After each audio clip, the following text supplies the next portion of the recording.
Hi, and welcome to the Three Legs, Four Wheels podcast before the podcast. I guess it's Paul here with... Sean. And Chris. And no Lee, but you'll find out what he's doing when we get to the main show. We're getting it out of the way and we're getting the jump cut in first. We have to jump cut this week, really, I suppose. Yeah, seeing as we spent about 15 minutes talking about something that we didn't know if it was going to happen or not and possibly wouldn't happen, and then within about 20 minutes of putting the microphones down, happened. It really was. To use one of Lee's favourite phrases, breaking time, in the future, on this very podcast, we will be quite wrong.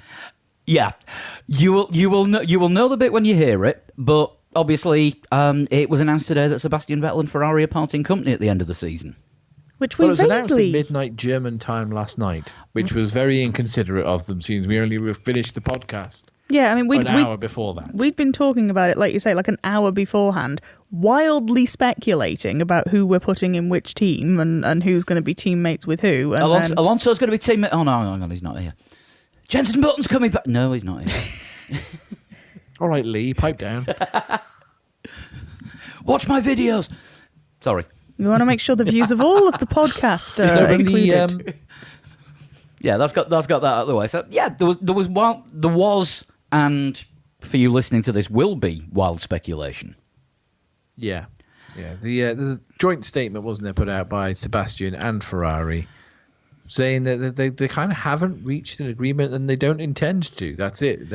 At the end of 2020, it's worth pointing this out because a lot of people are treating it like it's already happening. Is at the end of 2020, Sebastian is leaving Ferrari. Yes.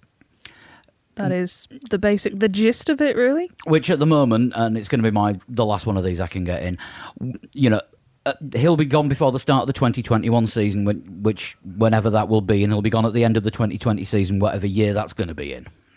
Yes. Because 2020 might actually run into 2021. You might have a Formula E, Formula 1 season. Same cars, same track. Oh, imagine they're crashing. No. No, terrible idea. So it looks like he's off. I've got the strange feeling today, kind of the same feeling I had when Vettel announced that he was leaving Red Bull for Ferrari. I think that was the last massive driving. Obviously, Ricciardo going from Red Bull to Renault was a surprise, but this is it's a multiple world champion shifting teams. And it's a surprise because we don't know whether he intends to retire or if he's got a seat somewhere else. And if he's got a seat somewhere else, well, that means that there's going to be some movement in the driver market. Yeah, I mean, at the moment, it looks like the two front runners are Carlos Sainz and Daniel Ricciardo. So I think the smart money is on Sainz, isn't it? But in our poll on Twitter, the popular vote is very much Ricciardo. Yeah, I think it was nearly 50% of people. Oh, it was 60% when I jokingly voted for Giovinazzi about an hour ago. Oh, right, okay, it's gone up since I last looked at it. Let me... I think people just like Ricciardo. He's a likeable kind of guy. Let's have a look. 59% for Danny Rick and 24% for Carlos Sainz. There's rumours on the internet, so you can probably dismiss those completely, that Ferrari have more or less come to an agreement with Sainz, and there's only a couple of things that need sorting out, and that's going to be announced within the next couple of days. Bearing in mind we release the shows on a Wednesday now, so what's the Betting Wednesday news? Yeah, quite possibly. If that is the case, I wonder how that'll affect... Because even if the season were running, we would have just had the Spanish Grand Prix, wouldn't we? This weekend just gone. Yes. This would be really early for anyone to announce their plans, teams or drivers, for what they wanted to do in the following year. So despite the fact that 2020 hasn't even started as a season yet, and we've already got the first. And it's a monumental shift. It's a 4-time world champion who's leaving Ferrari. I mean, this is something you don't see this. This is like Prost going to Williams, or Hamilton going to Mercedes. He'd only won once. That's true, he had, but yeah, at the time it seemed a bit odd. But yeah, we don't know where Vettel's going to go. Is he going to take the seat of the driver that replaces him? Is he going to retire? Do we? Obviously, if, as I say, if Sainz goes to Ferrari as a replacement, obviously that opens up a seat at McLaren. As you'll hear in the podcast, I think Lee mentioned something about the data-driven approach that McLaren use being so similar to the way that Red Bull operate, so much so that Red Bull actually took their kind of approach from McLaren when they took Adrian Newey on board. So the data-driven thing is something that works for Sebastian Vettel, and maybe this whole passion and love for Ferrari that they've got in Italy just doesn't work for him. Yeah, I mean, he is sort of very analytical kind of, I won't say driver, but performer all round, because he studies the lap charts, he studies the telemetry, he studies every single aspect of what he's done. And I think McLaren in that sense would be a good fit for him. Plus, there's also Andreas Seidel there now, who was at BMW when Vettel made his debut. I forget he was at BMW. Yeah. Sorry. No, I was just thinking out loud. He was in a lesser role. Yeah, he was like deputy race engineer at the time, but obviously now he's moved up the ranks and is effectively, I don't know what his actual title is, but it's not quite team principal, but he's acting like one. Is it race director? Is that what he goes by? Well, it could be. Or is that what Gilda Ferran is? They've got about 5 managers, all with a different title, none of which is the title you think it's going to be. I think Gilda Ferran is race director / Indy, because he's overseeing the McLaren side of the team spam. Yes, that's true. But on the other hand, if a seat opens up at Renault, is that the kind of move that Vettel would make? Because obviously him and Renault have got a pretty solid history together, like 4 world championships worth. Yeah, they do. I can't see if Renault managed to offload, well, not offload, but if they get out of being tied to this massive Ricciardo contract, I can't see them wanting to instantly go for another big name, because I think they've realised that sticking all their money in the driver was a bit of a mistake. Potentially true. So, I mean, could we actually see Vettel retire at the end of the season? Possibly. I could potentially see him doing a Kimi Räikkönen-esque sabbatical. Couple of years out, come back and do quite well again. Just in time for new regulations. Yeah, to take the year out, give somebody else his seat. And in which case, who would we see as the new driver coming in? Or the old driver coming back? And I'm not talking about the Spanish one. You're talking about the Finnish one? No. I'm saying that it's either going to be Sainz or Ricciardo that goes to Ferrari. Mm-hmm. But if Vettel retires, who takes the seat of that driver? And I reckon we'll see Nico Hülkenberg back in the car next year because of this, if Vettel goes. I think a team would take him over Fernando Alonso. I think McLaren definitely would. I don't know if Renault and Hülkenberg necessarily had the best I would agree parting. With that. I don't know if either of them would really go for that again. Depends on how heavily they apologise. Apologise with the wallet. Interesting. Yeah, it's. I can see as well if Sainz is announced as a Ferrari driver, like what Sean was saying before. If Sainz is announced as a Ferrari driver and Danny Rick, don't forget he had serious talk, didn't he, with McLaren? Was it 2018? By all accounts, he had first dibs, didn't he, on whether he wanted to stay at Red Bull, go to Renault, or go to McLaren. By all accounts, they were all interested, and he picked Renault. Yeah. So buyer's remorse. Great move. Yeah. Well, I can see that opening up a seat for, opening up a seat at Renault more likely than opening up a seat at McLaren. I think if Sainz goes, if Sainz is announced in the next couple of days, I don't think it'll be too long till McLaren announce who his replacement is, and then that's up to whoever replaces. Whoever that driver has left to join McLaren from, I think they might be the ones struggling a little bit. Yeah, which I don't know. It's why I think there's a good chance of Hülkenberg coming back, because prizing somebody out of a contract might be a little bit tricky with just the way things are this season, and who knows what it's going to be like for the rest of the year, and how long before a normal Formula 1 year happens, which is probably going to be 2022, which is going to be completely messed up because that's going to be the new regulations. We could be looking at 3 years before a bog-standard vanilla Formula 1 season. Exciting, though. Oh, yeah. Possibly. Yeah, possibly. There is always a chance as well. We don't know really what's going to happen yet with F2. There is a chance if the vacant seat is a Renault seat, they could go with Guan Yu Zhou. Yeah, or possibly even Jack Aitken, because he's still on the programme, isn't he? I imagine they'd go with Guan Yu Zhou of the two. Jack Yeah. Aitken, I feel like Guan the Yu Zhou's- window closed there a couple of years ago. He's been really impressive in the esports races as well, hasn't he? The way he's come across and the way he's handled himself, and obviously it's not real, but it's pretty close as a simulation. He's been a better driver than Ian Poulter from off of the Golf. And he was genuinely very good in F2 in his rookie year last year. So I think if they can get a reasonable season and still do full super license points, there's a chance he could be eligible. Well, it looks like F2 and F3 are going to be running in Austria, which is another thing that's come out today. Good. So That would be good. we're going to have to start recording these shows on a Tuesday night, aren't we? No, not yet. This is not how we do it. Well, no, this is Yeah, I mean- not normal. This is not how we do jump cuts. Normally, it's normally me sat at a desk into one computer plug with a USB microphone, rather than getting the whole podcasting gear out and doing a Skype call with Chris.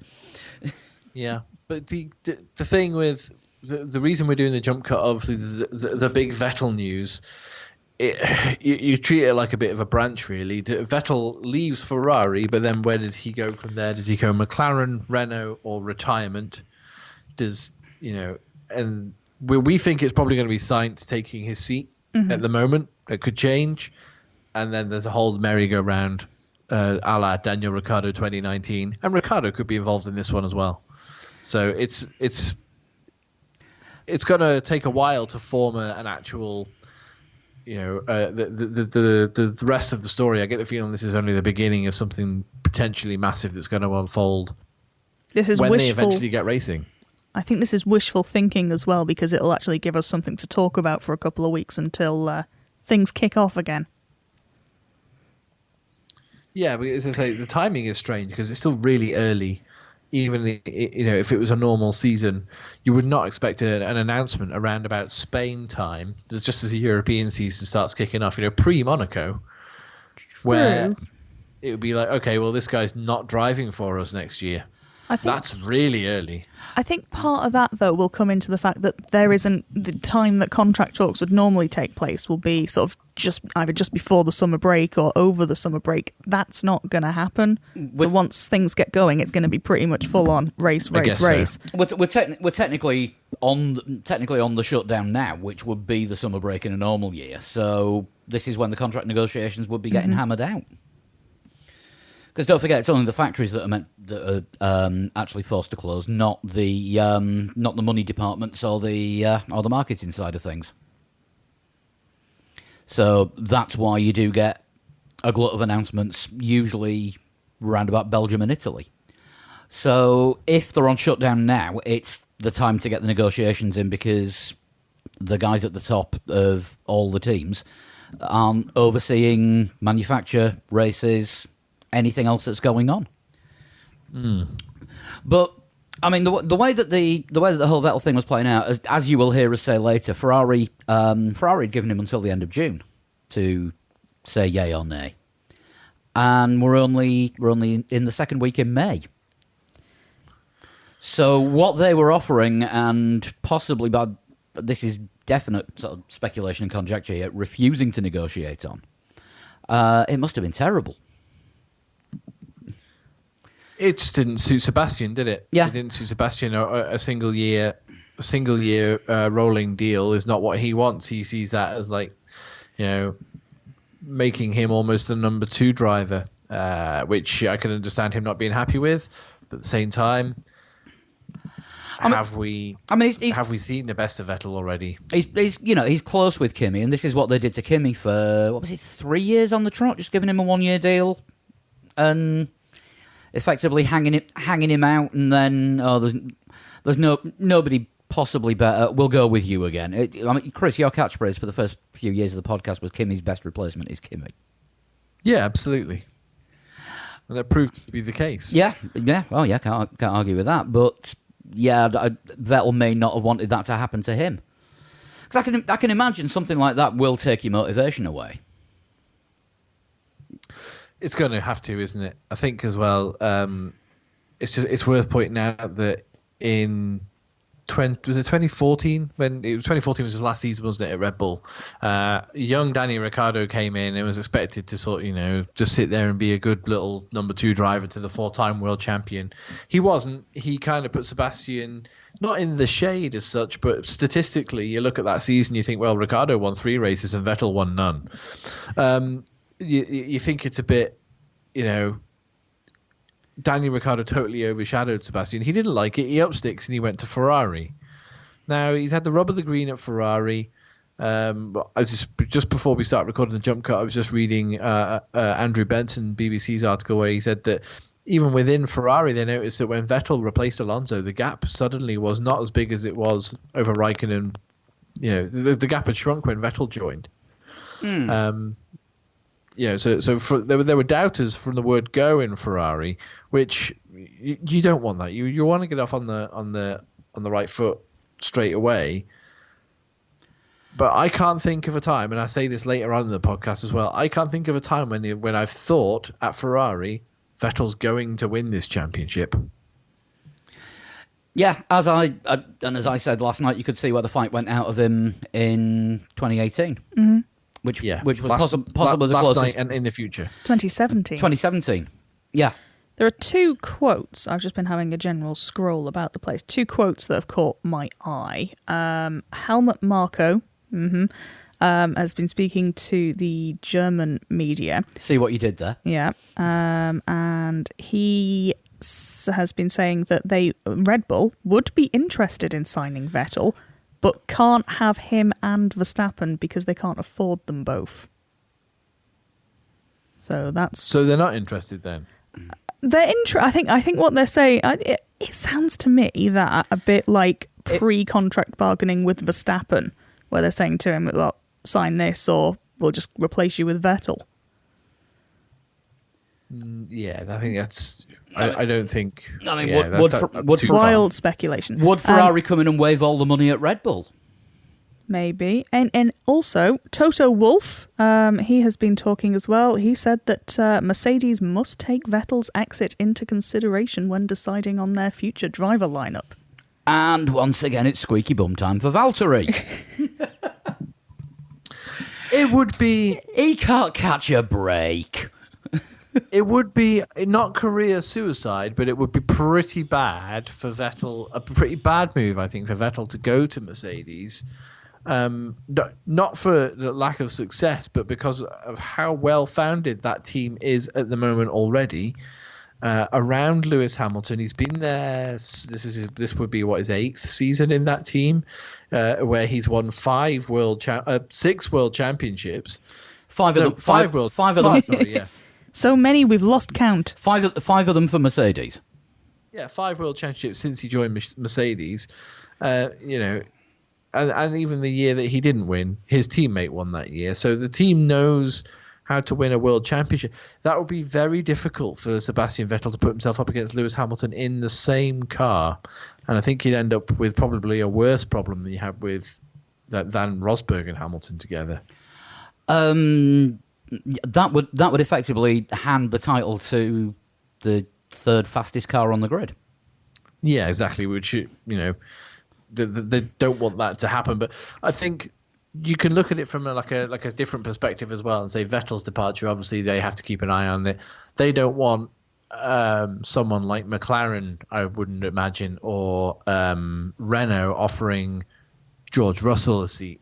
A race seat in a slightly more competitive car if there's not going to be a seat for him at Mercedes. So that might be, it might not be as direct as A to B as we're thinking. It might be A to P via many different other letters. I think it's just professional shit stirring, but I quite like how participating everyone has been. There are a lot of F1 team principals that are great at professional shit stirring. It's all they've got going on at the moment, really, isn't it? Well, yeah, that's true. So yeah, this I think we're breaking our record for the longest jump cut ever that we've done. Yeah, I think we have. So for the patrons, you have this as a separate show, and for everybody else, it's the main show, and you can listen out to, well, where we were wrong or right. We were wrong. At the time, we thought we were making some kind of sense. That is true. As it turned out, hindsight is always 20/20, and within an hour, our predictions were completely up the spout. Right. Either thank you for your Patreon donations, or enjoy the podcast, or both. We'll see you next week, maybe. Unless signs. If signs, we're getting the podcast gear out again, and we're sorting something out for later in the week. Okay. Well, you got anywhere else to go? Work, but Well- not after tomorrow. It'll be on an evening. We'll see. Yeah, of course. Yeah. We'll see you later. We think. Okay. Bye-bye. Bye. Hi, and welcome to this week's Three Legs, Four Wheels F1 Sim Racing Lockdown. I'm going to really keep dragging this introduction out for one bit longer every week podcast. It's Paul here with... Sean. Chris. Lee. At least we did that bit concisely. How are we all this week? Reasonable. Okay. I'm back Yeah. at work. Part-time, but I'm back at work. Oh, you're allowed into people's houses, offices? Yeah, all sorts. Been in people's houses today. Everybody's been very good. They're very understanding. They've kept their distance. I've kept mine. I have to wear these strange black gloves, which kind of make me look like the body snatcher or something. But because I wear black anyway for work, so I've got black polo shirt, black jeans, and I'm going into people's houses with black vinyl gloves on. It looks a bit weird. Like a Check. ninja. Or they're Check out all black everything. going to Yeah. expect you to deliver a box of chocolates and then bugger off through the window. Only if I wore a black jumper, but yeah, so it's been pretty warm today, so I didn't wear it. Nothing with sleeves. I have the purple variant of those gloves to go shopping in. Nice. So you're like 90s Undertaker. Yeah, very much so, actually. To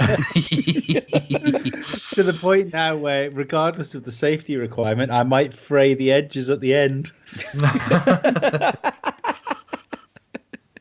I also decided, because I was going back to it, it was warm, Isle of Man warm, to at least 20 degrees on Saturday. And my head was itching because I haven't had a haircut for so long that I decided to cut my own hair yesterday. No. How's that gone? Really well. Oh. Surprisingly, really well. I watched a YouTube video and thought, you know what? I don't need to watch a YouTube video. I've had a whole lifetime of sitting in front of mirrors whilst other people cut my hair. I think I know what I'm doing, and I just did it, and it was fine. I'd go careful watching a YouTube video and deciding that's the way to go. Look what happened to Lee after his first. Hey, And I'm not talking haircuts, I'm talking flat earth, 5G. yeah, one YouTube video later, my world has changed. Congratulations, Chris, you now have the same haircut as David Icke. No, I definitely don't. No, I shaved the sides, but I kept it long on top, and I like it. I'm going to carry on shaving the sides and keeping it long on top. Well, it's been a year since my last haircut anyway, so Blimey. all this lockdown haircuts, I'm not noticing the difference. Wait, hang on. Does that mean it's been a year since your interview at the place where you now work? It's been a year since they gave me a date for the interview at the place that I now work. There was a little bit of a delay between getting the interview date, getting the interview, and I didn't even start the job until September. It took 6 weeks once they started cutting your hair to finish. That may have had something to do with it as well. But it's good though, isn't it? It's good being back at work. I'm enjoying being back at work. I don't mind it. I had quite a good day today. Yeah. It's nice to see that people, from one day's experience, I did half a day last week and a full day today. It's nice to see that people don't appear to be affected by not spending money. They're still quite happy to just be like, oh yeah, well, we needed these blinds anyway, so we'll just go ahead and buy them. So okay, fine. Which works well for us. Hopefully we'll be back to full-time work soon. obviously I guess with things will like be that tough as well, for. people spending more time at home are like, Yeah. oh yeah, that needs fixing, that needs sorting out. Hopefully Lee will get that as well. Like people will be like, "This needs decorating. Call in the decorator." Well, I mean, I found it's given a bit of much needed perspective. If when you're in the house too much and you're watching like whatever fucking horror porn is being shoved down your throats from the television, it's very easy to get yourself into this sort of spiral of doom. Stop watching the news. That's what I did. Yeah, absolutely. I couldn't agree more. I mean, talking about sort of being at home and noticing things that need changing. I want to burn our living room curtains, but unfortunately, they would be very expensive to replace because they're on the inventory for the place that we're in, and they are also they're quite big. massive. They are massive, and they are nasty. Do they ever get closed? No, because they're a hassle. So yeah, so you don't even need them. No. To burn. No, I mean, you'd have to climb over the sofa and then move a table and move the cat tree out of the way, and They're that's... fucked anyway, because Dizzy's ripped half the tassel off. Yeah, that really hasn't helped. If anyone wants a picture of these infamous curtains, get a life, but I can supply one if you want it. If you're sat there right now listening to this podcast thinking, I want to see those curtains, have a fucking word with yourself. Go watch a YouTube video and learn a new skill. Some people are deep in the isolation. Learn how to cut your own hair. I've done it. It's fine. It's all right. I'm not It's sure okay. that's better. I drunkenly tried to shave my head once, but it was with an electric shaver, and it kind of all got tangled up. And Oops. I might not have been sober when I did it. And I thought, I'll sod this, and left it on the kitchen floor with a big mat of hair all round it. My mother got up the following morning and thought it was some kind of rodent that had come into our kitchen and died. I got woken up by the scream, and then I thought, I think I've got some explaining to do here. Yeah, I mean, I've had long hair in the past, and my hair wasn't particularly long on Saturday, but I was surprised at the amount of hair that actually came off my head when I started, putting the clippers to my head. It was interesting. I think the amount of hair that's on the floor after a haircut, it's always like spilling a pint. You can have like half an inch taken off your hair and there'll be enough to make a carpet with. You'll spill a pint and all of a sudden between the glass and the floor, it turns into 5 pints of liquid. Oh It's yeah, easily. in the same way as you can like just knock your cup of tea, and as far as visual level, nothing is out of the cup. It looks the same volume as it was before, but there is tea everywhere on the table. Yep. And one for our British-only listeners, don't spill your Sports Direct mug full of tea because you will flood your local To village. be fair, that is like 5 pints, though. Fucking hell! Yeah. Isn't that what happened in Thailand with the tsunami? Well, I did mention that, I will say a friend of mine, the acquaintance that owns an autograph shop, who spilt an entire mug of hot, sugary, milky Sports Direct mug tea onto his laptop. And he asked me if I could salvage it. I had to take it apart over a bucket. Because half of it was still in the laptop when it made it round here. That's it's not salvageable at all. Anyway, shall we talk Formula One, seeing as we're veering off into absolute rot? Yeah, We can try. We can try, because, again, there has been some sort of development. Although the latest one, according to the BBC, it's not looking good for Silverstone because, well, they're being a bit of a set of arseholes. Are they being assholes, or are they just trying to play the advantage given the current circumstances, which you could also argue is arseholery. I'm with Flood, given the fact that Formula One has been arseholes to Silverstone for quite some time. Yeah, I think it's definitely some kind of negotiation tactic. Yeah. Yeah, I mean, the F1 haven't been as fair to Silverstone as is possible, but I mean, the situation stands at the moment. This comes from Andrew Benson at the BBC.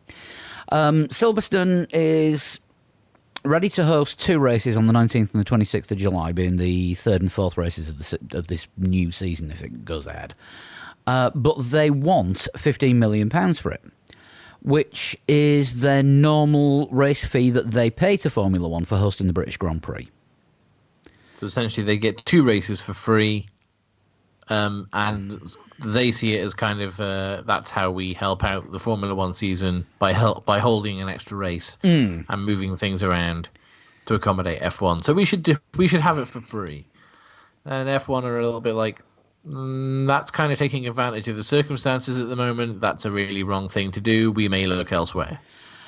Well, I mean, I can see one side of things why Silverstone will want to bring some money in, because I mean they're the promoters. You know, the track and the BRDC are pretty much one and the same, because the BRDC on the circuit, and they are the British Grand Prix promoters. So they're the ones that make a profit from the ticket money, which isn't going to be happening this year, because these are going to be behind closed doors races. Because we're looking at no sport with attendance until I'll go for much further on down the road. It's interesting, though, what the British government was saying about some professional sports returning from the 1st of June. I mean, it's conditional at the moment, but they've put a kind of date on it. You know, which that gives something to aim for, which is good. So stay indoors, and you'll get to stay indoors more to watch sport on TV. It's what we specialise in. You know, the sport's going to be on, but the sports bars aren't going to be open until July or August. June. Probably later than that. I think June, June to end of June. No, the government have already said that the hospitality industry is not reopening until July. Where? Over here or in England? In England.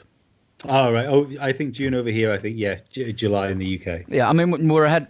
The Isle of Man is kind of ahead of the curve in terms of lockdown and coping with the crisis than the UK is. Yeah, I mean, our construction sector went back two and a bit weeks ago, and UK has just gone back today. So that's sort of roughly the difference at the minute. But anyway, yeah, what it looks like is that Silverstone are trying to make up for the revenue that... All right, when they set the fees and set the budget, they have taken into account a British Grand Prix weekend, which brings in far and away the most money on an event basis that Silverstone and the BRDC actually get. So they budgeted based on that.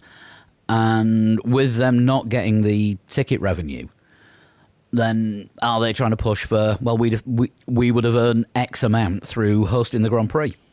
It still costs to host it as well. They're still going to have staff at the circuit for various bits and pieces. They're still going to have to maintain the circuit. They're still going to have to go through all the sort of safety checks they would do and all that jazz. True. Yeah. But it's not just, we've got a racetrack. It's, come along and play. There's a lot of work goes into that. Oh yeah, but is it gonna cost them $7.5 million a race to put all that on? I possibly think not. F1 have said that they would cover all the costs and not leave the circuit out of pocket, which that is that's more than fair enough. It's not not really. It is a business, isn't it? Not leaving someone out of pocket isn't exactly giving them a profit.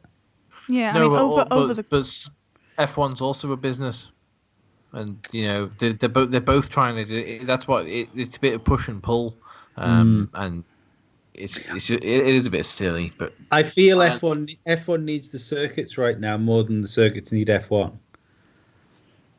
I don't know. I think this is part of Silverstone's point, though, is that probably F1 will be one of their big paydays for the year. It probably subsidises a lot of the other stuff they do. So they probably do need F1. And the thing is, though, F1 are quite prepared, and they've already announced that they're looking at circuits that weren't on the calendar this year. Hockenheim and Imola have been mentioned, and there was another. Portimao. Yes, that was the other one that I couldn't remember. Somewhere else, I think, but I can't remember. Spain? I think it was one of the other Spanish ones. Talk amongst yourselves. I will re-Google. Was it?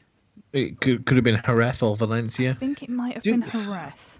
Do we think that? I mean, at least I know for Formula One used to test, didn't they? They used to go to Jerez to test. But Yes. does it not seem, given the short notice that Formula One's under for this season, does it not seem a bit beyond the pale that they're going to go to circuits they've never been to? This is go. coming from the Chase Carey. Yeah, but like think about this: like when Michelin got the tire pressures wrong, for instance, Indianapolis.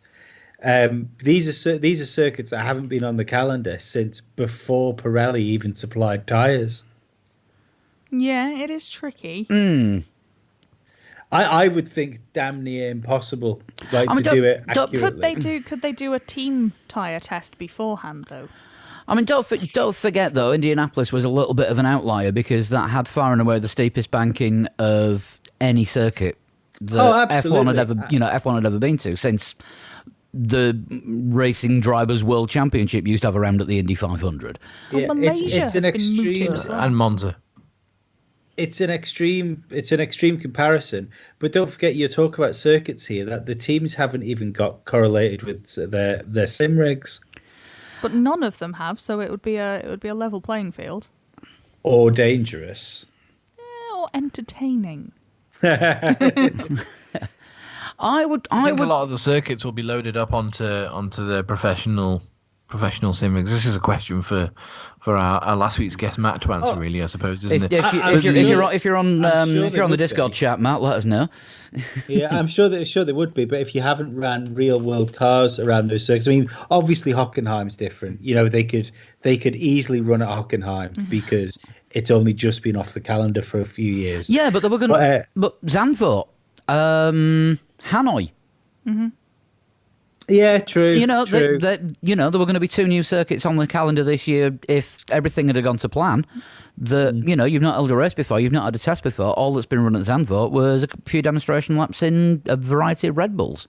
Malaysia is the other one as well that's been mentioned, and that's only been off the calendar for a couple of years, and I don't think there's been any real change there, so that should be fine. Don't get me wrong, I'd love to see Formula One cars on circuits we haven't seen them on before or for a while, but it just seems that because this is all so short notice, and we're rapidly approaching halfway through the year, and we're going to start a season of motorsport. Yeah, it'll be fine. But as is the case this year, you make do. Yeah, well, there's going to be a lot of thinking on feet, I suppose, definitely. We decided to start doing the podcast over Skype with an hour's notice. It's exactly the same thing. Well, yeah, because there's the danger that I can't see that look in your eye when you're going to say something blatantly offensive and try and cut you off. And but to make it feel better, that you can't see me playing with my nuts. And we're all thankful. No, but we heard the packet crinkling before we started recording.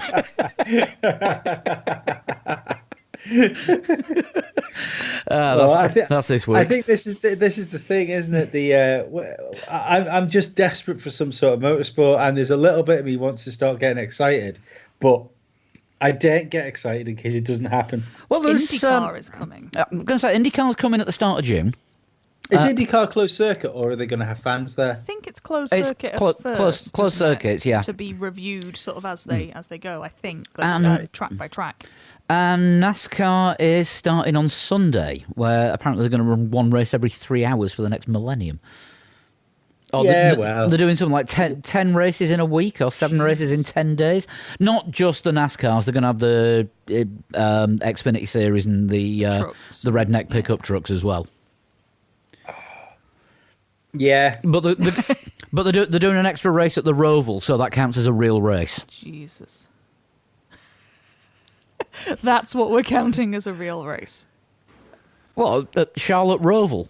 I mean, it's got lefts and rights. Oh wow! Sometimes on the same corner. Well, if you go right on a lefty oval, you are in the wall. Yeah, I found that out playing iRacing quite a bit over the last few days. But anyway, we'll move on from that. So it's looking tetchy for Silverstone, but we've still not had anything close to a planned calendar yet from F1. I know we've still got a bit of time because everything should be kicking off in Austria on the 5th of July, which is I want to say 9 weeks away. That would sound about right. So, I mean, this time in 9 weeks' time, we'll be doing a preview show. Where we'll be doing it, I've got no bloody idea. But we've got the 9th and 12th in Austria. And from then on, it is anybody's guess at the moment. And we have wildly speculated. And we'll probably continue to do so. Yeah. Yeah, well, I put that calendar out, didn't I, a couple of weeks ago, and we had some responses, and they were all fairly sensible. There were nothing, too outlandish, I don't think, no one in had the responses like a race that came on the back. moon or anything. No, That's there was a shame. no mention of the Icelandic Grand Prix. Ugh. No, it's a shame. Oh, MotoGP's cancelled the finish race. The Kimi Ring. The Kimi Ring, different spelling. So we won't get to see that until next year. Right, one other thing that's actually come through today is Williams have made a new senior appointment. They now have a managing director of Formula One, and it's the ex-head of operations from McLaren, Simon Roberts. Is this Claire Williams giving up some of her responsibility to somebody else, and would a new pair of eyes and a new brain in that team be just what they need? I think it's what they needed 2 years ago. It does feel a little late. You can assign a new fucking engineer to the Titanic, but when it's left, sure, it doesn't matter. Yeah, but Paddy Lowe did say that building a Formula One car these days is very complicated. He did prove Yeah. that, to be fair to him. He did seem Yeah. to display that. From the looks of things, the new director, Simon Roberts, he's taking on a lot of what Paddy Lowe was meant to be doing. It looks like he's taking over the managing of the whole team, which to me says that Claire's now not going to be doing anything. Well- but other than deputy principal in name, much like her father is principal in name. Yeah, because he's going to be overseeing technical operations, planning, racing, and factory. And will also take over all responsibility for the car design and development process. Also, Yeah, he's the managing director of the Formula One team. Yeah, also it's like actually stating the job title as managing director seems like an odd title in Formula Yeah, One. you don't get a lot of them. Yeah, so to me that feels like a new title, or not a new title, because obviously we know where a managing director is, but it seems like something that's been slotted into that team to save Claire's blushes, I think, because obviously they can't have a non-Williams just come out as team principal when Claire's been under so much fire, and quite rightly so, for the last few years. So I think that's just to deflect criticism away from her. Yeah, it could be. I mean, Paddy Lowe ended up being the fall guy for everything that was going on. Whether he was responsible for what had happened or not is a matter for conjecture, because nothing's been publicly stated. I think though, when you've got someone like him, he was missing his family. Yeah, but when you got someone like him that goes, you got someone like Rob Smedley, which basically threw in the towel with the team. It feels, it's. I find it hard to blame Paddy in this situation. Netflix's editing team did not find it hard to blame Paddy. No, I they really didn't. did. And also, when it comes to Rob Smedley, I think he was actually, if I remember rightly, quite honest about his departure from the team. He said the philosophy that he had and the other management had in the team just didn't match. So he felt he had to leave because he didn't think he didn't believe that the team was heading in the right direction. So he felt he had to go, which is perfectly reasonable. And now he's part of Formula One's main setup. Is he part of Ross Brawn's advisory team? Yeah, he's on the. I think he's on the strategic operations side of things, or The team that like looks for that. loopholes in the rules. yeah. I think he might be. I think Ross Brawn's sort of grooming him as the next cheat finder in chief. which would be a role that suits Rob Smedley to the ground. You would have thought he's not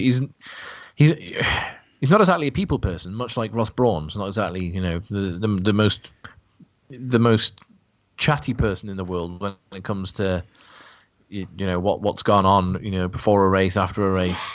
You'll get the cold hard facts, and then that's about it. You don't get much else from Rob Smedley, but that makes him perfect for the job. Do you know what I mean? It's not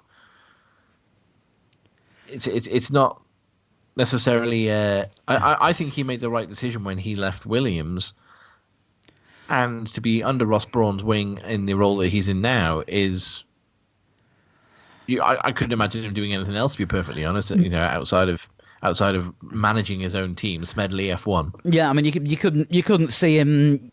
You couldn't see him as a team principal for any other team because he's not one to play the media game. And if you're a team principal, you have to. You have to do the diplomatic thing. Just look at what happened between Ted and him, at the Silverstone race where Williams didn't win the race. No, I thought there was going to be a fight. I was convinced Smedley was going to take a swing at Ted. And I've got to admit, it's somebody that I wouldn't like to get on the wrong side of. No, maybe we'll get to ask him one day exactly what got his back up so much about that. If we do ever get the chance to talk to him, that question has got to be at the top of the list. How much did you want to punch Ted Kravitz on that day in 2015? God, was it that long ago? That would sound about right. God. According to his LinkedIn page, by the way, Rob Smedley is chief engineer at Formula One. Okay. That feels slightly that makes inflated sense. of what he actually is, but who am I to judge? Yeah, but don't forget, Scotty was Maybe chief. he's one of these people who doesn't update his LinkedIn profiles very often. Scotty, I don't even have one. I had one and I got rid of it because I realised it was rubbish. I think I signed up, decided it looked like too much of a hassle, and immediately deleted my account before putting anything into it. I think I did the same thing. all I can say with role as chief engineer is Scotty was chief engineer on the Enterprise, and all he did was like bring people on board and send them off again. So he was effectively the taxi driver.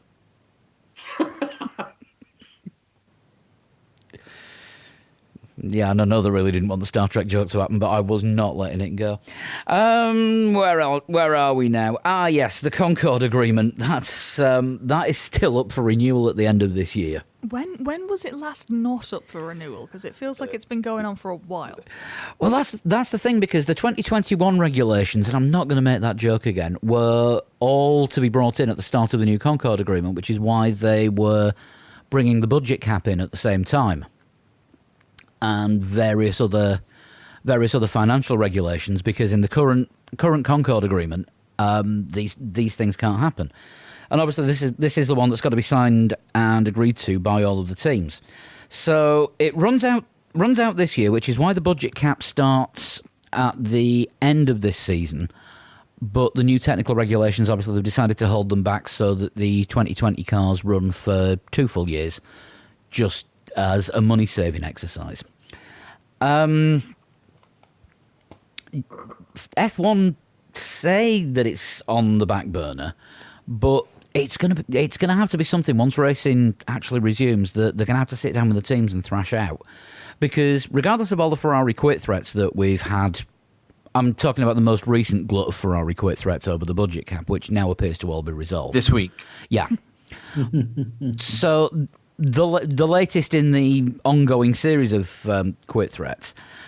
The thing is, it could get to the end of this season, and with no actual legally binding agreement in place, all the teams that can afford it could say, "Sod the budget cap, we're not signing up to anything, but you need us more than we need you." And it's always around Concorde Agreement time we get the threat of a breakaway series. Now, would any of the teams, do we think, be daft enough to actually look at setting up a breakaway for next year if their foot stamping doesn't get what they want in the bit of paper that's going to be their rules for the next 5 or 6 years? No, all that'll happen is they'll argue it'll get blown out of proportion and it'll be deferred because the rules aren't changing properly until 2022, so it'll just get deferred. But there'll be a lot of hot air blown around. Christian Horner will have a lot to say.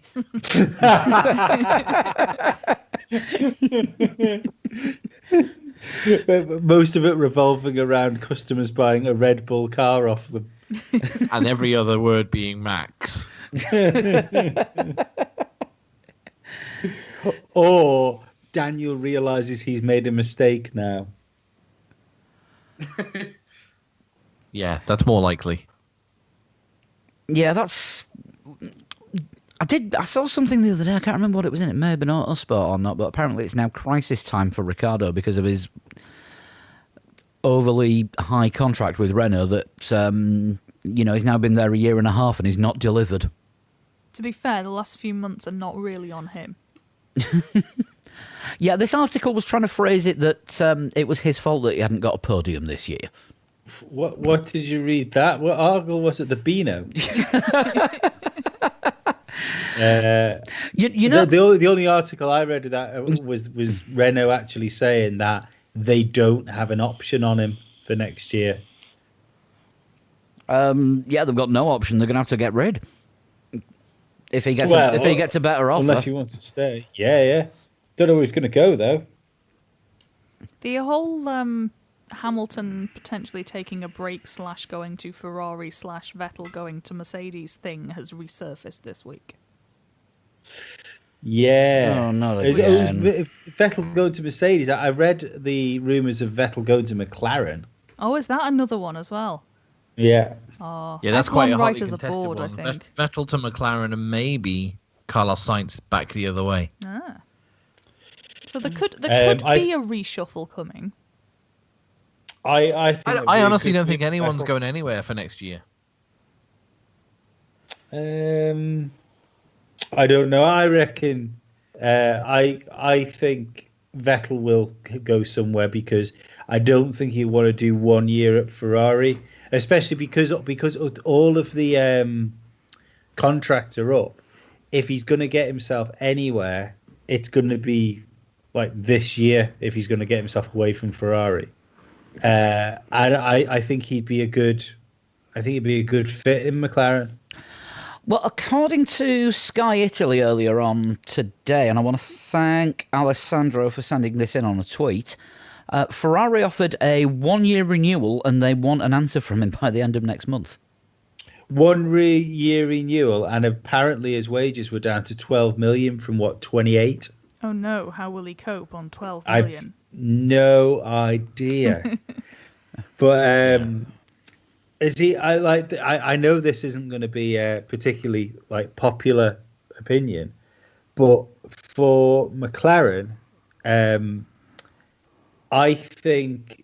But I think between the two of them, between Sainz and Vettel, I think another a world championship for either of them is highly unlikely. The way I think some of the drivers that are around are coming up, and the drivers that are at the top right now, I think it's unlikely. I do believe that there's more chance of Vettel winning another world championship than there is of Carlos Sainz winning a world championship. Well, funny you should mention in that. A Ferrari. No, just in general, I think there's more chance of Vettel winning a championship than Carlos Sainz becoming a world champion. Well, the guy from Sky Italia says that if Vettel doesn't sign, Sainz should be their next move. Oh no, I think he will be. But I mean, as far I'm looking at this from McLaren's side, because there's clearly a relationship breakdown with Ferrari. So I think a move for Vettel would be the best thing for Ferrari and Vettel. But regardless of that, as far as who McLaren are better off getting, I think there's more chance of a Vettel world champion than there is of a Sainz. I think Sainz is a perfectly good driver, but I don't see him ever being anything more than a race winner and David Coulthard style level driver.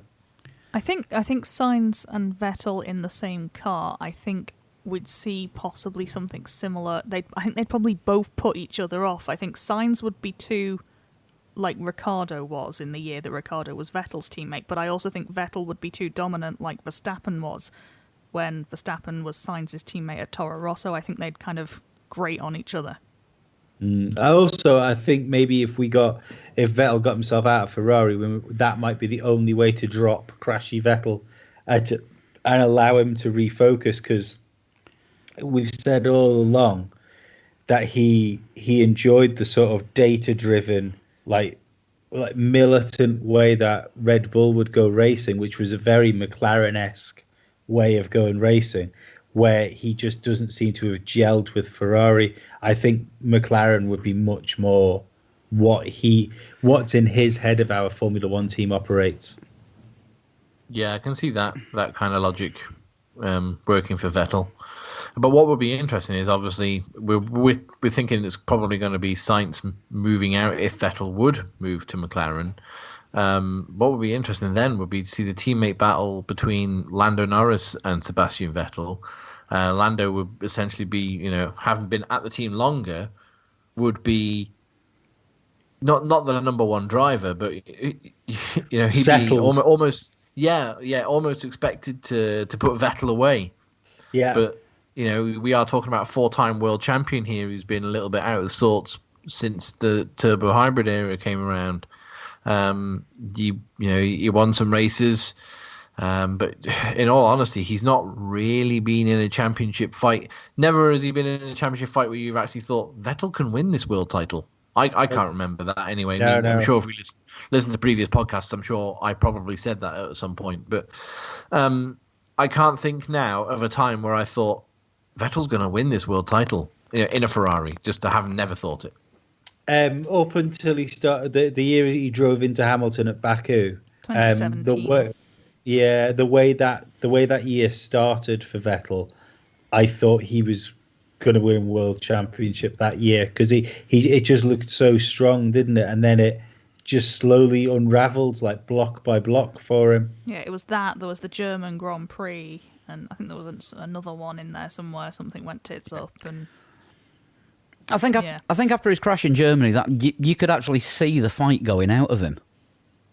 I think so. It's definitely there's something not right there, and this is why I don't want him to leave the sport, because I know I say nice things about Vettel most of the time, but I'm not what you call a Vettel fan. We know you prefer Charles Leclerc. Oh yeah, absolutely. Well, maybe that's it. Maybe my enemy is my friend. But the thing with him is, he is a 4-time world champion. I don't believe somebody can win 4 world championships just off the strength of being given the best car, because I think at some point, if it is just them winning because of the car, their teammate would have given them another a better run for their money. There's Mark Webber was a perfectly good Formula One driver, and in a different situation could have been a world champion. Vettel's one of the best drivers that Formula One's ever seen, but it's just it's hard to remember that at the moment. I'll tell you what would be interesting about a Norris-Vettel teammate dynamic, though: the social media. What, there'd be some from one side and none from the other. Could you imagine Lando on one of his Twitch streams ringing up Vettel for advice? Yeah, Lando, don't talk to me now. I'm creosoting the shed. I mean, the funny thing would be that Lando would have to ring Seb's landline and hope he was in, because he doesn't have a mobile. And he doesn't have an answering machine either. So, I'm just going to page he's not been able to buy the tapes for it for years. When he got his Ferrari, he asked where the cassette deck was. I mean, I also love the fact that with very little fanfare, Vettel got himself a sim rig and turned up to the Legends R race the other week, didn't he? Which just goes to show that you can actually do iRacing on dial-up. with no, yeah, like you say, like no announcement, no like here comes Vettel. It was just like he was just there. Yeah. Hiya.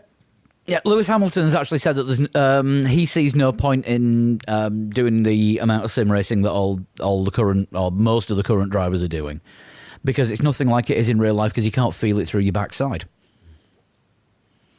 That's fair. That's fair enough, but yeah. Yeah, but at the same time, he's going to feel pretty stupid if the Formula One season starts and he's off the pace and everyone else is on it. Is that not what he does in his off-season anyway, though? He just fannies about on yachts and stuff with the models and then turns up and is smashing the shit out of everyone anyway. Yeah. No. That's what he does during the off-season with the models. The models, yeah. Yeah. This is a longer off-season, though, isn't it? So it's, you know... Yeah, I mean, if the guys who are doing the iRacing is something that is going to put them... I'm not saying it's definitely giving them an advantage. I'm just saying if it's going to be something that keeps them sort of, you know, talking to each other, like Albon, Russell, Leclerc, you know, they're all doing their own, you know, their own individual races in which they're streaming. Some of them are quite funny, but the, you know, you see Charles Leclerc being dressed as a giant banana. Yeah, Lando and Carlos have got their own things, and you know, Lewis not doing it might have a psychological effect more than he thinks, perhaps. I don't know. I think it's an interesting one to look at. I think him doing it would have the negative psychological effect. I think one of the things Hamilton has got over the other drivers is the fact that he separates himself from essentially the sport outside of doing it. And if he was to come in and be laughing and joking with the other guys, he'd just be another driver at the moment. You know, he's the only driver since like Schumacher and would we say maybe Alonso as well, which has had that like aura about them, you know, where they feel a cut above the rest of the field. And I think if he was to start joining in with that sort of thing, it might take that away from him. Yeah, I can see what you mean. Yeah, I'd definitely say it with Schumacher. I think with Alonso, it's really hard to tell with him because obviously for the last few years he's just been non-stop promoting the brand and turning up everywhere and making a name for himself. You know, the kart track owner, the development team owner. Yeah. I just meant cycling team owner and, of course, hat salesman. But no, I meant just while he was racing. You know, even at the back of the grid, Alonso still had that aura about him. You know, it's where if you forgot he was special for a split second, he was damn sure going to put you straight on it. Type aura. Yeah, I mean that is seen by some as arrogance because I mean Schumacher was always seen as being arrogant. Oh, absolutely. I totally. Which I'd say was an unfair description. Aloof, yeah. Arrogant, I don't think so. I think arrogance and confidence are the only difference between arrogance and confidence is what you think of that person. If you're a fan of that person, you will think it's confidence. If you don't like them, you're going to think it's arrogance. It's exactly the same thing. I don't know. I thought Schumacher was a fantastic driver, but he did have the occasional arrogance about him. Yeah, I thought he was arrogant as well. Yeah, Schumacher was incredibly arrogant, but he had the results to back it up. Yeah. And like you can, apart from the McLaren time, you can argue that with Alonso as well, and you can certainly argue it for Hamilton. You know, he's going to retire the most successful driver in Formula One by the looks of it at some point. Yeah, I mean, he said this week that he'd been contemplating taking a sabbatical, you know, sort of Prost style, and he's treating this as a mini sabbatical. So he says he's recharging his batteries and learning to speak French. See, right. I read into that. But I read into that sabbatical thing that he was thinking about taking a sabbatical, but essentially because of this extended break, he doesn't need one now. That's just what I said. No, sorry. I just the way you say it, I thought you meant that he was thinking about taking a year out in the future. No, he had been thinking of taking a year out, and he's using this as his sabbatical from F1. I think that's probably another reason why he's not getting involved in the sim racing. But yeah, with the learning French thing, I think that's going to put another delay on his album. Or he's off to Renault. Well, no. He's definitely delaying on the album because now he can speak French. He doesn't need to let the funky music do the talking. I am really going to get my coat after that Bad Girls Aloud I think that's joke. quite a niche reference. Yeah, that was. Yeah, I gave that too much build-up. Don't even see that as a joke. I don't understand. Not gonna lie. I think I got it, but I'm embarrassed to admit that I did. No. Have we got anything else, or do we talk about we got to talk about Pantera. Oh yes, the Pantera team. Yes, thank you. So yeah, this is the Pantera team of Asia. I think generic Asia. I don't think they've specified a country. They initially, I think, were threatening to come in 2021. That got put on the back burner. Now that the rules change has been delayed, they're back. They reckon they're coming in 2022. They say they're in talks with an engine manufacturer. But they haven't said which one. No. An engine manufacturer. One of them. Mechachrome, Supertech, Judd. I mean, for Asia, Honda would be the natural PR partner, you would think. But yeah. Depends. It could be from the subcontinent, in which case it's Aston Martin. Yeah, that's an option. Which runs a Mercedes engine. For now. Then again, Renault are going to have capacity, aren't they? Because from next year they're down to no customers. Yeah. Pantera Renault. Doesn't sound right. Doesn't sound right. I can't imagine Phil Anselmo roaring his head off inside a Renault Laguna. Yeah, I mean, it would be interesting to see another team, getting the size of the grid back up to where we used to be. But I don't know. I've kind of been cynical on new teams coming in after the low budget ones. Haas were a bit of an outlier because obviously they've done everything differently with buying the car in that we've talked about many, many times. And as much as we take the piss, they have had a little bit of success.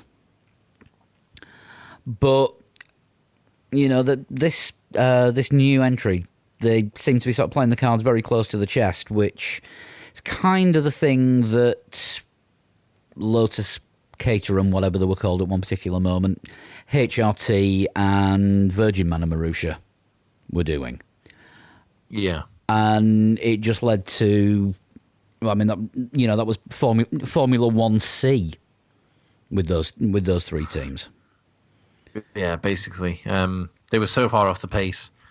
I think we forget just quite how far those cars were off the pace. I remember Daniel Ricciardo made his debut in an HRT at Silverstone before he moved to Toro Rosso. And it was just like, ooh, and Daniel Ricciardo is 1.3 seconds off of the car in front of him, which is impressive. I was like, how is that impressive? How is it impressive? 1.3 seconds. Given the fact that last week the car was 1.8 seconds off the pace of the one in front. Oh, he's half a second less slow. Yeah, but forgetting, obviously we had the year where Manor were the only slow team, and we've had a couple of years where Williams have been, off the pace and well at the back.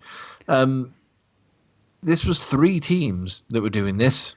I think they were dangerous, those teams, especially HRT. HRT was dangerously slow. I just did a Google on Pantera to see if I could find out a little bit more about them, and they have appointed a head of aerodynamics as of January last year.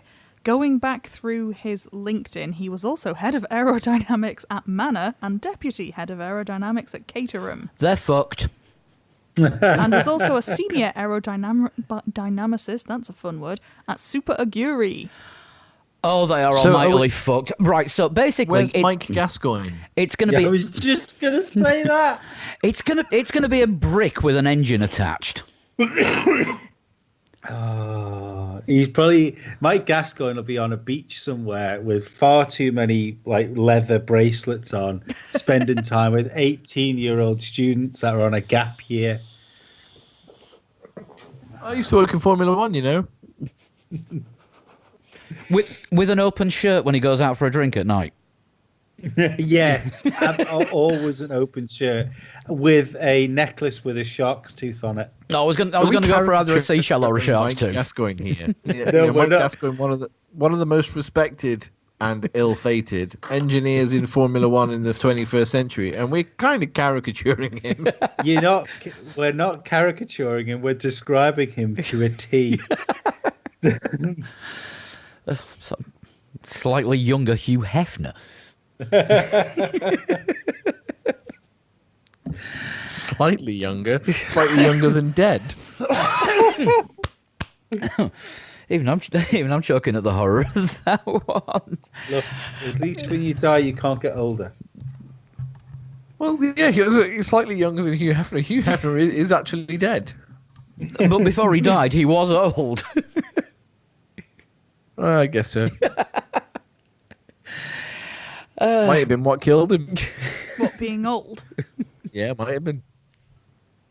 Not being alive is usually 100% fatal. Yes, it is, yeah. But, yeah, I mean, you can't help but be cynical about, you know, the number of times a new team says, oh, yeah, we're going to enter Formula One. How many times has Dave Richards said that ProDrive will be in Formula One within the next 2 years? Yeah, do you remember that Romanian team we were going to have in 2017? I think it was. Stefan F1 that we're going to use. I think we're going to use something like 8-year-old Arrows cars or something. Oh wow! And then and then we had great. Then there was USGP, which never materialised around the same time as Virgin and Caterham and all that lot. And then they were meant to be the fourth team, and then it turned out to be an absolutely massive con. And didn't Pete Windsor get fleeced for an absolute fortune with it because they'd got him as figurehead? Yeah, possibly. And then what happened after that? We had USGP. It wasn't USGP, was it? There was another American team who were looking to come in again. Oh yeah, sometime around about now. Yeah, there was going to be another American team that had got USGP's old factory or something. Something like that.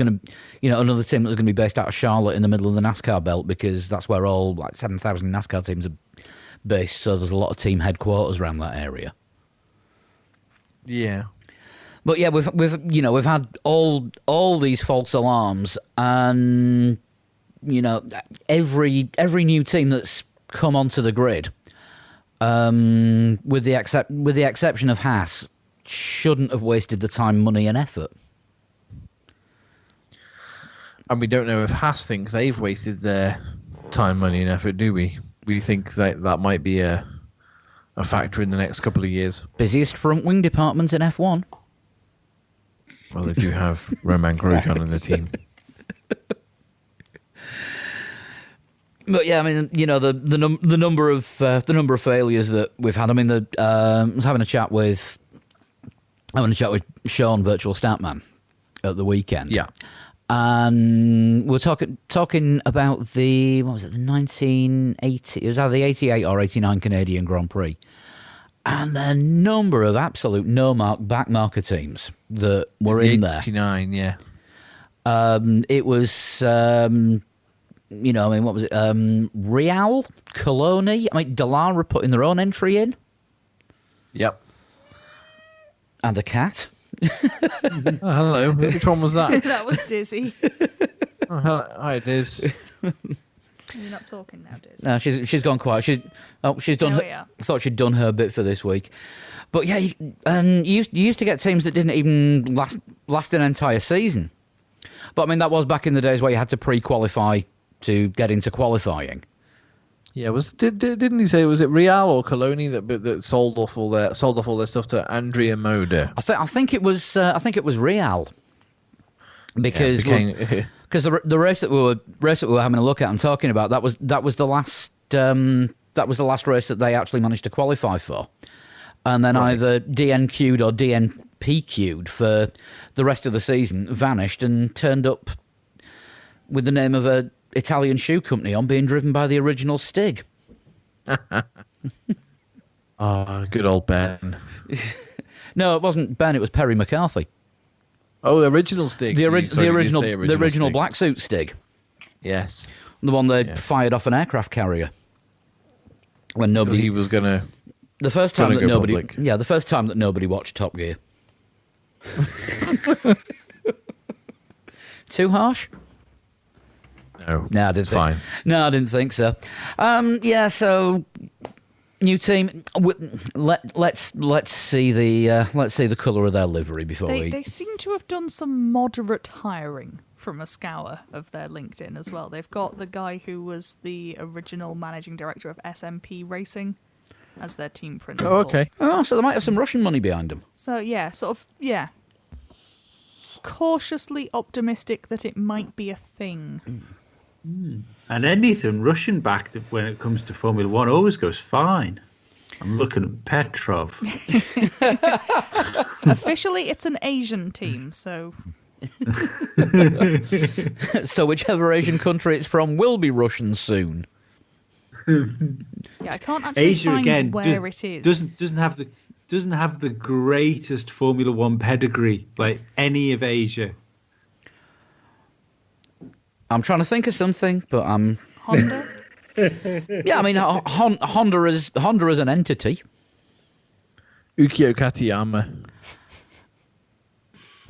I don't think drivers is where it's at. No, No. What with Asia? Yeah. Bridgestone. Oh, yes. Yeah, okay, I'll give you Bridgestone. You can have Bridgestone.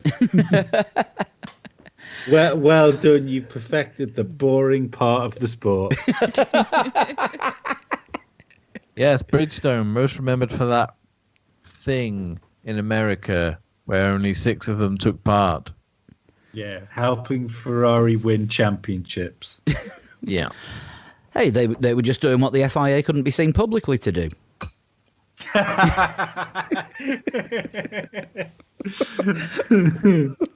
We even called FIA for, this is a big long joke and long-standing joke, Ferrari International Assistance. And who do they go and put in charge? The former team principal from Ferrari. Jean Todt. And he's infamous reading the Twitters.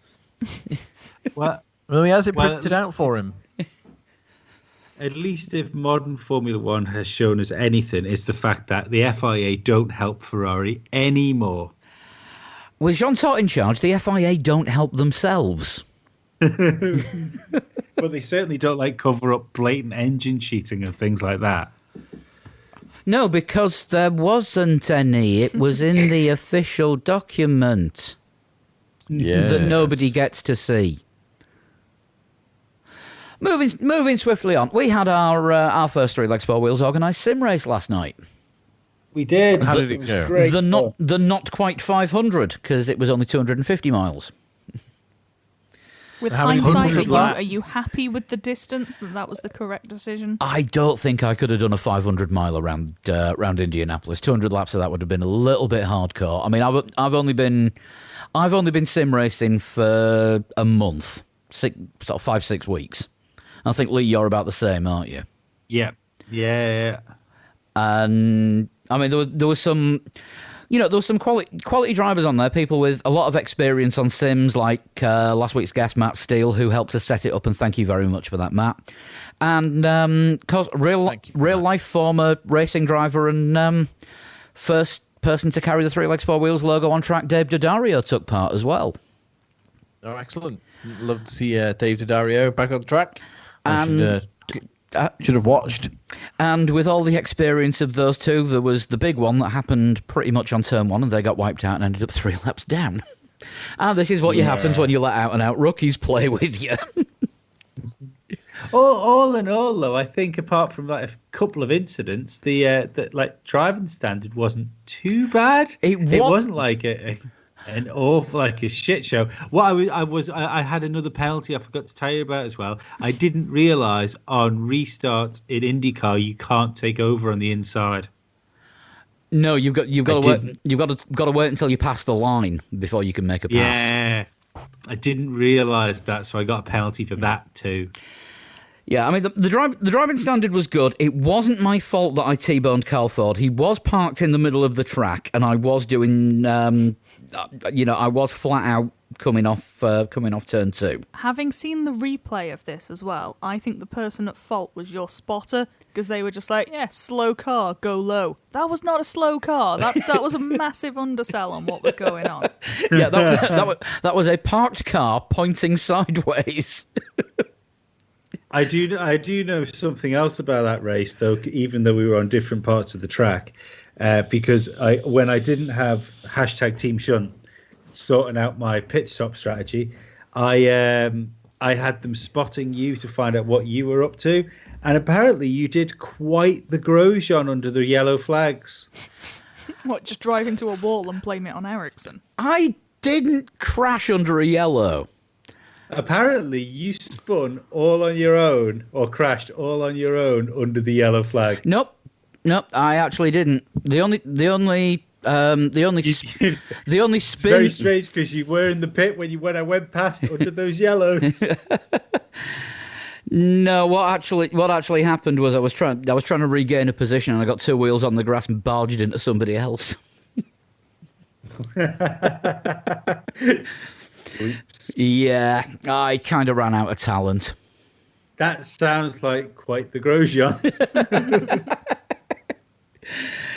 I didn't come last. I'm happy with that. Yes, but it was a fantastic night on iRacing, and I would heartily recommend. You don't need a massively powerful PC for it, but as Carl Ford proved last night, you do need a steering wheel, and he did post a photo on Discord earlier that his wheels arrived today, so he will be able to manage more than 4 laps in a straight line in future. Hope so. Well, that would be terrible trying to play it with anything other than a wheel. Because I tried Assetto Corsa with the controller, it was rubbish. But if you can, it's not made for it. Yeah, if you can get your hands on a wheel and you've got a relatively okay-ish PC, even a laptop will work, but you do need a monitor or plug it into your telly. Join us on iRacing because we're gonna be starting regular races. Don't know whether we're gonna have a league or just regular exhibitions. And both me and Lee have actually discovered being millennials, and we've both opened Twitch accounts and started game streaming. Yeah. I'm gonna. You can go and follow me on Twitch at Total Shunt, and I'm going to be streaming my iRacing practice for the next race tomorrow evening about 7:30. Yeah, and I'm on there 3 legs 4 wheels because I got to the name first. Obviously, if you're not a patron and you're listening on Wednesday, don't go and watch Lee's thing because that will be in the past. You can save. Yes. You can save your videos, so you can go. Yeah, there's a full replay of the race available on my Twitch channel. I think Matt's saved his as well. He's Lightning McMufflin. So you can get to see the race from 2 different points of view. And I've got the replay saved. I'm going to do this highlights package if I get a chance. Or just become a patron. If you're not already. That's probably what you should do. Yeah. Just go to patreon.com/3legs4wheels and you can sign up there as little as $1 a month. And quite a few people have signed up over the last few weeks, and can't thank you guys enough because we keep needing to buy new kit and new hardware and replace new cables, mainly, especially the cables that we're using. Yeah, extra cables since we did Skype podcasting. Yes. So thank you so much for signing up. I know our podcasts aren't really chock full, should we say, of F1 goodness at the moment, but we do what we can, and we're pleased we made the decision to keep going. Yeah, and I just want to apologise to all the non-patrons for the show being a day late last week because I didn't know at the time that there was a problem with the way that our shows get distributed. And there was an error there that was caused by me releasing the entire back catalogue, and it turned out it was too much for the server that does all the distribution of the shows to places like iTunes and Spotify. So it just threw a complete fit and refused to send out last week's episode until Thursday. So that is fixed now. Shows will be back out on time on a Wednesday while we're in the break, and Tuesday when we get back to normal. And I'm trying to find a way of getting all the back catalogue on there. But they are all saved on the website at 3legs4wheels.com if you want to listen to the old shows, which I know some people are doing. I'm not entirely sure why. Although, as I said last week, Galactic Hitchhiker on Discord is going through every Total Shunt and making a spreadsheet of who it was and whether we got it or not. Yeah, I'm not looking forward to seeing the results of that. No, I don't think we'll come out of that incredibly well somehow. I don't know if he's actually gone to the extent of did we have to use the spaffer. That would be cool if it was color coded. You love a color coded spreadsheet, don't you, Paul? You cannot beat a color coded spreadsheet. I am all about the color coding on the spreadsheets. Spreadsheets are great. Oh, Color coded spreadsheets, double great. Oh, I also had to explain to a few people on the Discord chat last week what spaffer meant. I just sent them the Urban Dictionary link. It's for the best. Fair enough. Right, talking of spaffers, Lee, could you tell that I was obviously padding there, and I'm waiting for you to say yes? I've definitely got a total shunt in front of me. Yeah, I had it ages ago. I was just listening. Makes a bloody change. Right, whose is this week's from? Right. This one's from Cammy Hutton. I believe Fat Perlo on Twitter. Yes. Was he Yeah. have you gone again? No, No, I you think he's still there? Pause for effect. Yeah. So yeah, are we ready to go? I think think so. we are. I have got the chat closed in front of me. Yep. No devices around. Chris, you're the same. Yeah, I've just put my phone on. Well, it's on stun anyway, but flip upside down, so I can't use it. Cool. I was born Yay. on the 27th of July, 1990. Right. Wow. Okay. So we'll be 30 in a couple of months. Yeah. I am American. American is exciting. Ooh. Haas as an entity, Haas Incorporated. That's a possibility. I thought they'd been going a little bit longer, but I could be wrong. That's quite likely. I'm not gonna lie. This excites me. This one. My father. Which is wrestler are you? My father is one of the most known people in the entire world.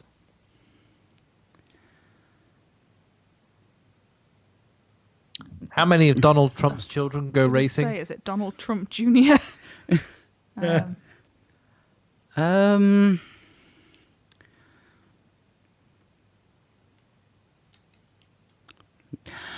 Right, going on last week's total shunt, and who that one was.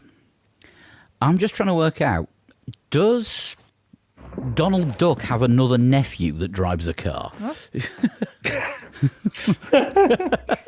Oh, I did not expect that sentence to go there. No, I didn't see that one coming. Huey, Dewey, Louie, and Zoomy. Zoomy would be isn't like it- on top. Isn't it Huey, Dewey, and the News?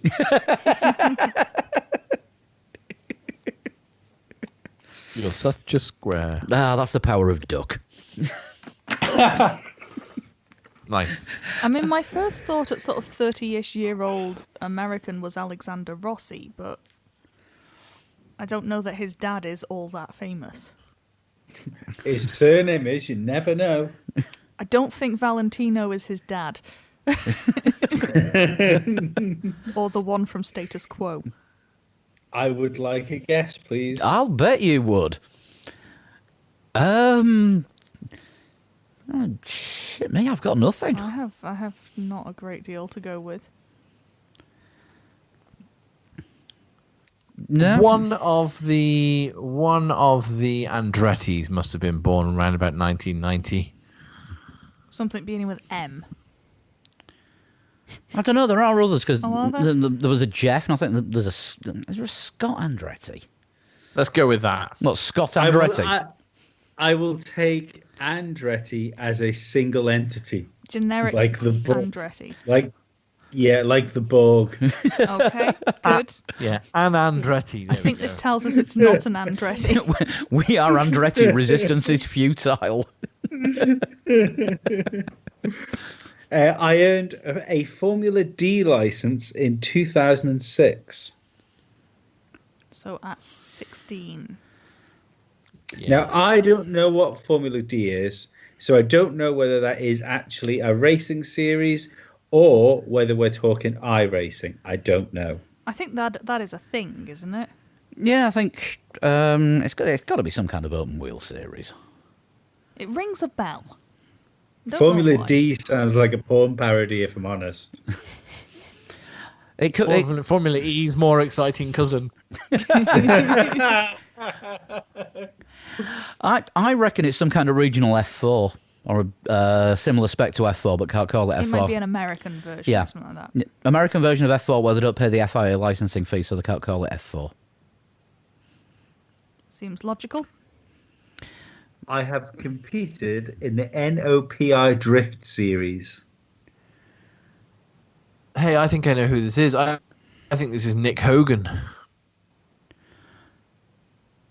What? Paul Hogan's son? No, Hulk Hogan's son. I know. I was just waiting for that. I'm not familiar with Child Hogan's racing prowess, but He's a drift racer, and he would have been born roughly around about 1990. and Lee would be excited by it. And I also want to say that I've seen Cammy Hutton talking wrestling on Twitter before. I'm sure. Yeah, Nick This is Hogan adding up. has done drift racing. I'm pretty sure he's also done time in prison, but we can skim over that. Maybe that's what Formula D is. D is a wing.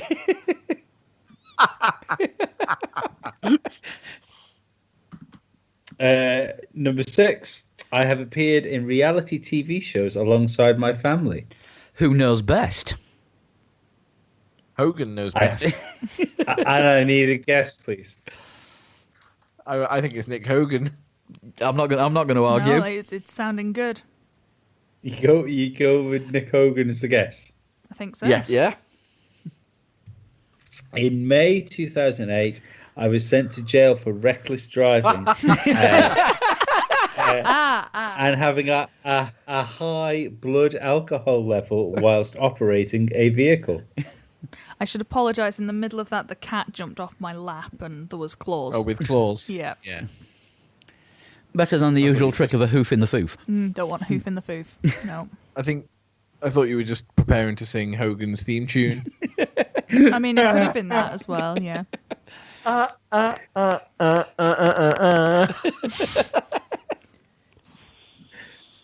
Number 8. I finished third in the NOPI drifting event in Pittsburgh. In 2007. You just called it Pittsburgh. Yeah, sorry. The words were all over the place. I was kind of putting them together as I went along. 9. Photos of myself were leaked in 2014. Photos? I mean, leaked photos are generally not great, are they? No. No one ever leaks Christmas photos, do they? No. Like family photos at the shopping mall aren't leaked. No. Well, they are at the minute. They are at the minute under lockdown shaming. But I think this still sounds in character for what we're thinking. Number 10. My father is a 12-time world champion. Only 12. Yeah, I I think we're thinking actually Hulk thought Hogan. it was more. Well, if you add all the WWE stroke WWF and WCW titles together, it's probably about right. Yeah, I just thought it was more than that. But I think that'll be both. Actually, the thing with Hogan is he had long. I've just told you who it is. Damn it. We've known since like Clue 5. Yeah, pretty much. No, but he had really long runs. So you think he had more title, you think he'd have had more times holding it, but it's just when he did hold it, he held it for long periods of time. And then Gorka got the video, and that's why Gorka don't exist anymore. Oh, sorry, titles. Took a second. Chris, do you want to say the words? Are you Nick Hogan? I am the real American Nick Hogan / bowler. Yes. Slash bowler. That's just Balea, your name. Oh, Balea. Is it Balea? I think I think he changed his name by deed Paul. Like, I think his name legally is Hogan, isn't it? Like, as in Hulk Hogan, his name's actually Hogan. I think so. I'm not sure. Nah, Don't know. it wouldn't be a proper total shunt without a name getting slightly mangled, though. No, Of course. you got the name of the shuntist 100% correct, so you had to get the name of the shuntee. Well, I mean, to be perfectly honest, let's be fair here. Nobody cares about the original surname of Mr. Hogan. But also, you say that he's got the name of the shuntee correct until you get a message from Santerio Nasty saying that it was actually him. Then we'll all just liquidise that. That was a good one. Thanks for that, Cammy. Where do you send your total shunts into? Send me a private message on Twitter or Instagram at a total shunt. That is cool. And if you want to get in touch with the rest of us, you can get us at 3 Legs 4 Wheels on Instagram, Facebook, and Twitter. And individually on Twitter, we are At Sean Cowper. At Flood21. and at Pablo100. And of course, we've got the Twitch streams as well. I'm 3 Legs 4 Wheels. Lee is a total shunt. Right, quick Formula Lee results for the Baku race before we wrap things up tonight. It was in the F2 cars, because I'm desperately trying to find races where there's been less than 15,000 on the leaderboard, otherwise we have to do Mercedes every week, and that just gets a bit boring. Still quite a few entries, not as many as normal, mainly because it was Baku in an F2 car, which wasn't brilliant, but we got a top 3 of Alex Cook with 151.023, Callum Graham 151.005, and winning again is Carl Toomey with 150.568. Need to get some racing tips off this guy. Next race, now it would be the Spanish Grand Prix this week that we'll be doing. But it looks like there's going to be a Spanish Grand Prix in the actual season when it starts, so we're going to save that. So we're going to have a race that isn't going to be on the calendar this year, and it's going to be Monaco. And Cool. it's going to be in a McLaren, the current McLaren, but it's going to be in the wet Ooh. because I'm feeling particularly evil. And I want to make it so that everyone can get in the top 15,000, because I had a look at the leaderboard earlier and there's only 7,000 places on there, so everyone will make it actually on and I'll be able to see all the times. You have got until 7 o'clock UK time on Monday the 25th. It's going to be another 2-week challenge. I think that about does it for this week, doesn't it? Wow, Monday the 25th of May. It's almost the end of May. I don't know. I know. Where's this year going? I mean, it's gonna be a bank holiday when we do it. There's going to be no Monaco Grand Prix. There's going to be no Indy 500 on that day. No start of TT. No start of TT. Which TT wasn't going to start that week anyway, because it was a week later. It was meant to be a week later this year. That rings a vague Oh, well. bell, actually, yes. But yeah, we'll be expecting TT. That's not happening. We've still got 2 weeks before then. We've got to find stuff to talk about, and I'm sure we will. If you're listening now on Discord, hang on, and we'll jump on for the usual chat afterwards. Yeah, we will. And otherwise, we will see you next week with something. We'll see you later. Stay safe. Bye See you bye. later, guys. Bye. Bye-bye. Bye.